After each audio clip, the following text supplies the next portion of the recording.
আমি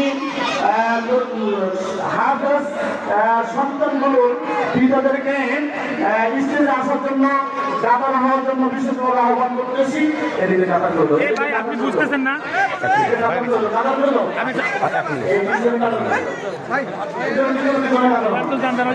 সুন্দর পরিবেশ আছে আমাদের এখানে বসেন। সম্মানিত উপস্থিতি, এই পর্যায়ে আমরা যেই সমস্ত সন্তানগুলো হাফেজ হয়েছে তাদের পিতা মাতায় একটি করে টুপি উপহার দিব। যেই সমস্ত বাড়ি খানাকে হাফেজ হয়েছে সেই সমস্ত বাড়ির যে সমস্ত ভাইয়েরা রয়েছেন তাদেরকেও আমরা ইনশাআল্লাহ একটি করে টুপি উপহার দিব।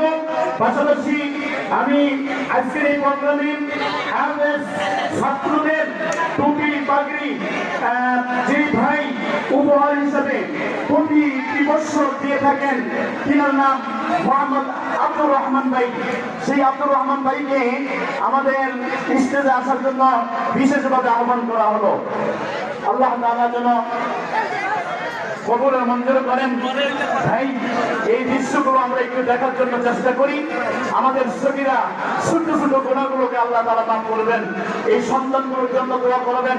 আল্লাহ তাআলা যেন এই সন্তানগুলো দেশ এবং জাতির জন্য আল্লাহ তাআলা যেন হক্কানে আলেম হিসেবে কবুল করেন। সকলেই উচ্চ আওয়াজে বলে আল্লাহুম্মা আমিন। আল্লাহ তাআলা যেন কবুলের মঞ্জুর করেন। আমাদের মাদ্রাসার জন্য দোয়া করবেন।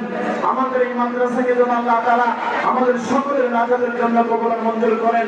আমাদের এলাকাবাসী, আমাদের ডাইন পিছন সমান যতগুলো আল্লাহ তাআলা বান্দা-বান্দী আমাদের ডাকে সাড়া দেয়, আল্লাহ তাআলার ঘর, আল্লাহ তাআলার নবীর ঘরে সাহায্য সহযোগিতা করে সকলকে যেন আল্লাহ তাআলা কবুল মঞ্জুর করেন। এই পর্যায়ে যে চারটি সন্তান হাফেজ হয়েছে তার মধ্যে থেকে একজন ছেলে কুরআনুল কারীম তেলাওয়াত করবে।